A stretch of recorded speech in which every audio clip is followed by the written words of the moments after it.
paz do Senhor, irmãos. Sejam todos muito bem-vindos.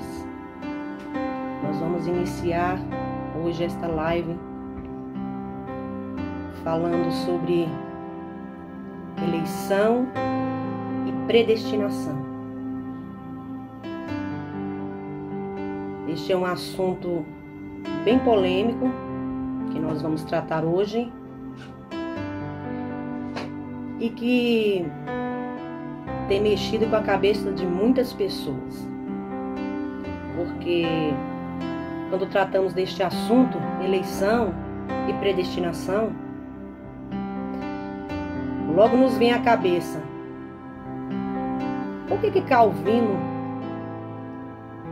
defendeu tanto que uma vez salvo, salvo para sempre? E por que Armínio disse que a fé ela só vai se concretizar através de obras? Nós vamos ver tudo isso hoje. É bem polêmico, mas nós vamos trazer à luz da Bíblia o que ela diz, o que a Bíblia diz. Armínio e Calvino eram teólogos lá dos idos de 1500. Quando eles começaram a defender essas teses, Calvino começou primeiro, começou em 1509. E já Armínio começou a refutar as teses de Calvino lá pelos idos de 1560. Pensa bem, 1509 nós tínhamos praticamente acabado de ser descoberto, irmãos. O Brasil foi descoberto em 1500. 1509 tinha o que aqui? Nada. Só os índios e alguns portugueses que ainda estavam vindo fugidos da guerra em Portugal. Então foi nessa data, foi nessa época que esses dois teólogos começaram a defender estas teses bastante polêmicas, tem impactado a vida de muitos crentes. Uns dizem que uma vez salvo, salvo para sempre, segundo Calvino, e ficam nessa. Olha, isso é muito perigoso. Muito perigoso. Já outros defendem que basta fazer obras, sair dando esmolas, que estará salvo. Outro extremismo também, muito perigoso, que tem levado muitas pessoas para a perdição. Porque não é isso que a Bíblia diz, não é? Então, nós vamos começar aqui, lendo aqui Efésios 1, a partir do versículo 4 até o 14. Temos que ler todos esses versículos porque eles todos falam sobre eleição e predestinação, né? Não adianta a gente só ler um pedaço e ficar faltando, né? Vamos lá então. Como também nos elegeu nele, antes da fundação do mundo, para que fôssemos santos e irrepreensíveis diante dele em amor, e nos predestinou para filhos de adoção por Jesus Cristo, para si mesmo, segundo o beneplácito de sua vontade, para louvor da glória de sua graça, pela qual nos fez agradáveis a si no amado, em quem temos a redenção pelo seu sangue, a remissão das ofensas segundo as riquezas da sua graça, que ele fez abundar para conosco em toda a sabedoria e prudência, descobrindo-nos o ministério da sua vontade, segundo o seu beneplácito, que propusera em si mesmo, de tornar a congregar em Cristo todas as coisas, na dispensação da plenitude dos tempos, tanto os que estão nos céus como os que estão na terra. Nele, digo, em quem também fomos feitos herança, havendo sido predestinados, conforme o propósito daquele que faz todas as coisas segundo o conselho da sua vontade, com o fim de sermos, para louvor da sua glória, nós, os que primeiro esperamos em Cristo, em quem também vós estáis, depois que ouvistes a palavra da verdade, o evangelho da vossa salvação. E tendo nele também crido, fostes selados com o Espírito Santo da promessa, o qual é o penhor da nossa herança, o Espírito Santo, para a redenção da possessão adquirida, para louvor da sua glória. Bom, aí está. Efésios 1, do versículo 4 ao 14, traz este assunto que nós vamos tratar hoje. É polêmico, mas nós cremos no que a Bíblia diz. Independente de que alguém falou isso ou aquilo, cremos no que a Bíblia diz. Amém? Então, os principais pontos do calvinismo e do arminianismo nós vamos tratar aqui. Vamos tratar um por um confrontando o outro, e depois vamos trazer à luz da Bíblia o que a Bíblia diz, que é a nossa bússola. Lâmpada para os meus pés é a tua palavra. Por isso, nós, como verdadeiros cristãos, nos colocamos na posição de bereanos, aquele povo ali de Bereia, que não acreditava em tudo que ouvia. Ele ia ali nas escrituras para ver se o que estava sendo pregado era a verdade ou não. E isso que nós devemos fazer. Não vá por qualquer vento de doutrina, engolindo e ouvindo e engolindo tudo o que falam para você, não. Pesquisa, você tem a palavra, você tem a Bíblia.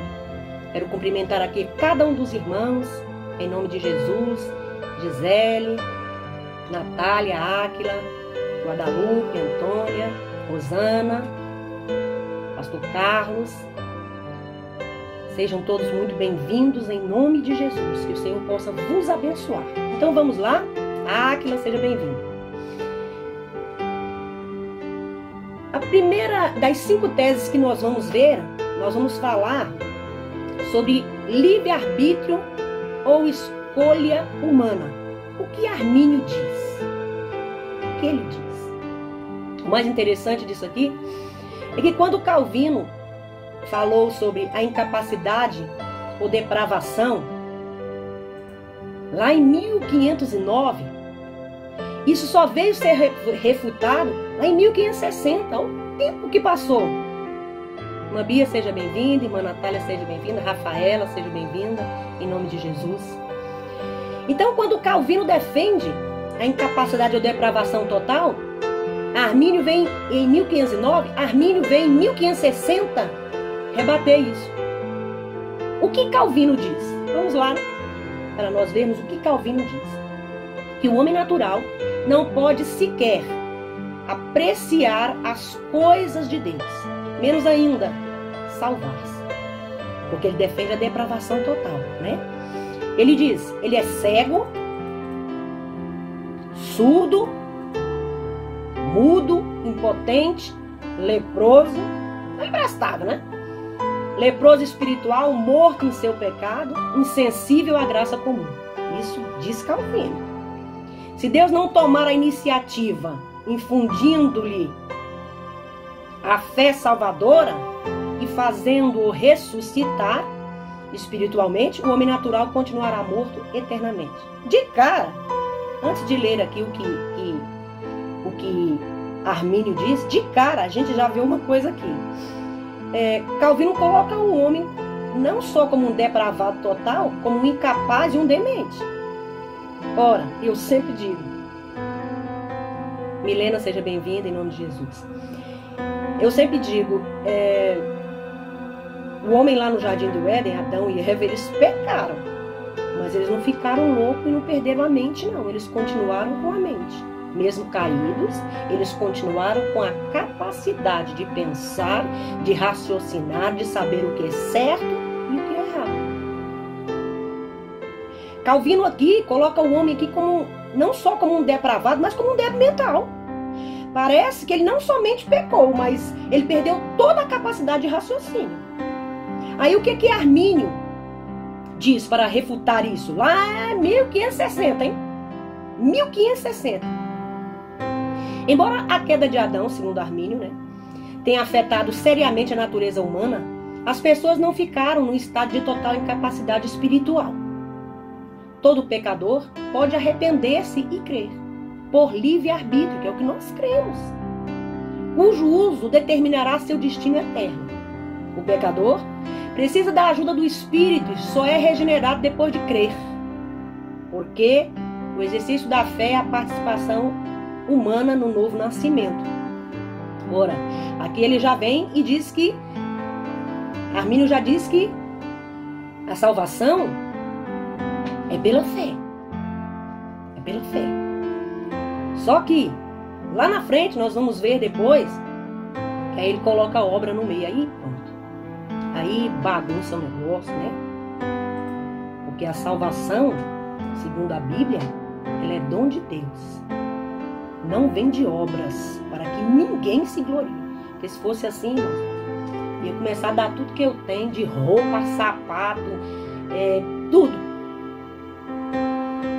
Tudo. Tem muita coisa não, mas ia começar. Não é obra, né? Se é obra. Se obra salvar, espírita tá. Todos estão saindo. Todos. Vamos lá. Lá na frente, ele vai falar sobre isso. Que a salvação, apesar do homem ter o livre-arbítrio, Armínio diz, né? E pela fé ele é salvo, mas aí ele mistura. Ele dá uma derrapada infeliz. E mistura a obra com fé para salvar. Todos nós sabemos que a salvação é pela fé. E uma fé sem obras, ela é morta.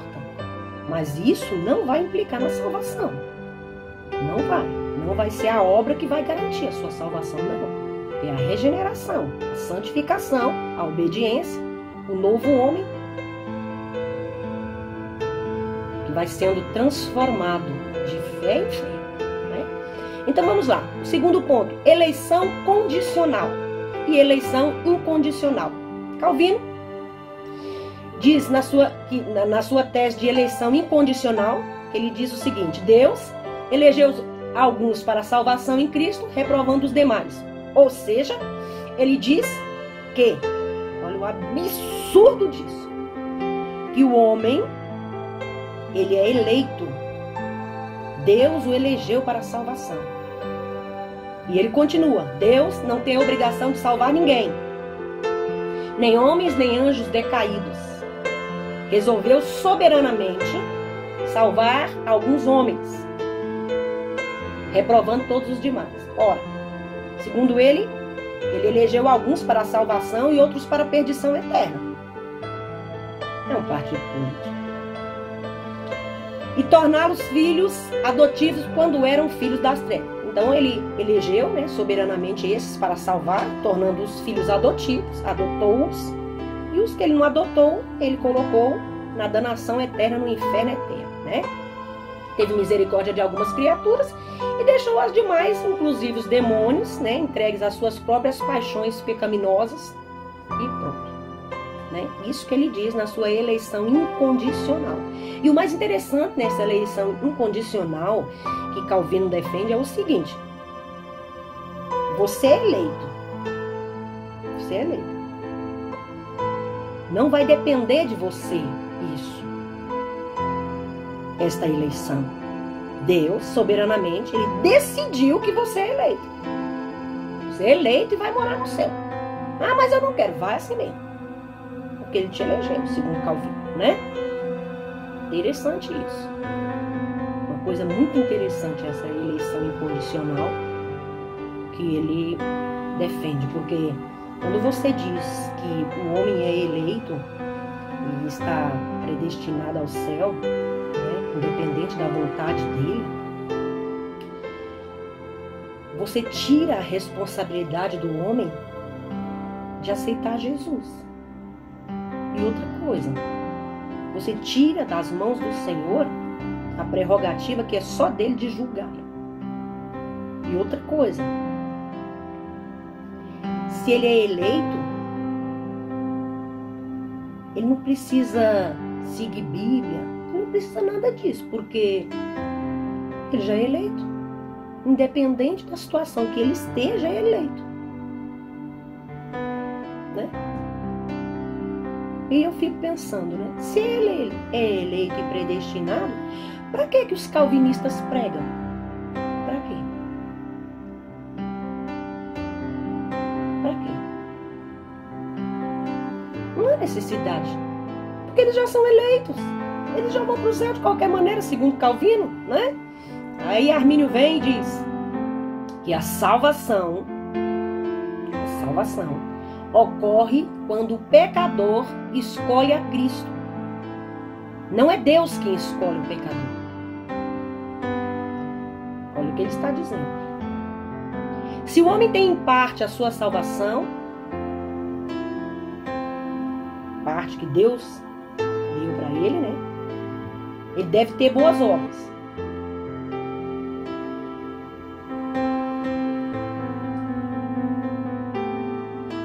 Para assim manter a salvação. Ou seja, quando ele diz nessa eleição condicional, há uma condição aqui, né? Primeiro, ele diz que é o pecador que escolhe. Já bate de frente com a Bíblia, porque a Bíblia diz, lá em 1 João 4,19, assim, nós amamos porque ele nos amou primeiro. Foi ele que nos amou primeiro. Quando ele diz que é o pecador que escolhe, o pecador não escolheu, não. Quem escolheu primeiro foi Deus. E ele não escolheu, igual Calvino diz, um e outro e destinou os demais ao inferno. Não, ele escolheu para salvar todo aquele que o aceitaram. E aí, Armínio aqui, e ainda diz mais, que a salvação aqui depende de boas obras. Aonde diz isso na Bíblia? Salvação é dom de Deus, não vem de obras, para que ninguém se glorie. Senão ia haver uma concorrência, né? Meio desleal. Pobre, nessa verdade, nessa brincadeirinha aí, ele ia se ferrar como sempre, né? Porque, misericórdia, né? Como é que ele ia fazer boas obras se ele não tem dinheiro nem para comer, o pobre coitado? E o miserável, ele ia para o inferno, então ele só ia para o céu rico. Eu não sei o que ia ser de mim, não. Né? Graças a Deus que esse negócio não é bem assim, né? Então, vamos lá, a terceira tese que Armínio e Calvino defendem. E o mais interessante dessas doutrinas, que batistas e presbiterianos seguem muitos pontos desses aqui, quase em sua totalidade, né? O calvinismo, né? Que a gente bate mesmo de frente com isso aqui, porque não é o que a Bíblia diz. Se não é o que a Bíblia diz, não é o que nós cremos. Nós conhecemos a verdade, né? Conhecemos. Pastor Valdir, seja bem-vindo em nome de Jesus. Acho que eu vi ali Fran Azobo, seja bem-vinda também. Seja bem-vinda, minha irmã, em nome de Jesus. Então vamos lá ao terceiro ponto, né? Calvino defende ainda, em as suas 5 teses principais, que a redenção é particular e a expiação é limitada. O que ele quer dizer com isso? Ele quer dizer que Jesus morreu na cruz para pagar o preço do resgate somente para os eleitos. Só para os eleitos. Quem não é eleito, meu amigo, pode pegar a sua malinha e arrumar, porque tu vai descer lá pro Hades.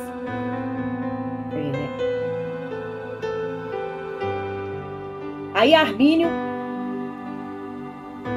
lá pelos idos de 1560, diz que não. A redenção não é particular. Não é particular. E não somente os eleitos. Ela é universal. E a expiação, ela também não é limitada apenas aos eleitos. Um partidozinho político ali e tal. Não sei como é que eles decidiram isso, mas não sei, né? Cada cabeça uma sentença, né? Mas isso tem trazido tanto problema, né? Aí Armínio diz que a redenção é universal e a expiação é ilimitada, né? Cristo morreu por todos, não somente pelos eleitos. O sacrifício torna possível a toda e qualquer pessoa salvar-se pela fé. Certo, ótimo. Mas não assegura a salvação de ninguém. Certo também. Você só vai ser salvo quando você aceitar, obedecer, creu, aceitou, né? E se você continuar na fé e na obediência. Só porque você aceitou, acreditou, a sua salvação não está garantida, não. Certo? Este ponto de Armínio está certíssimo, corretíssimo. Todos os que creem serão salvos. A palavra não diz, aquele que crê será salvo. E o que não crê já está condenado? Então, salvação é uma questão de crer ou não crer. E o interessante neste versículo é que a sentença já está determinada nele. Aquele que crê será salvo. Quem não crê já está condenado. Ele já está condenado. Ele não crê. Né? Então, neste ponto aqui da redenção universal e expiação ilimitada, Armínio falou certíssimo. E é isso que nós cremos. Né? Esse é um dos pontos do arminianismo que nós cremos.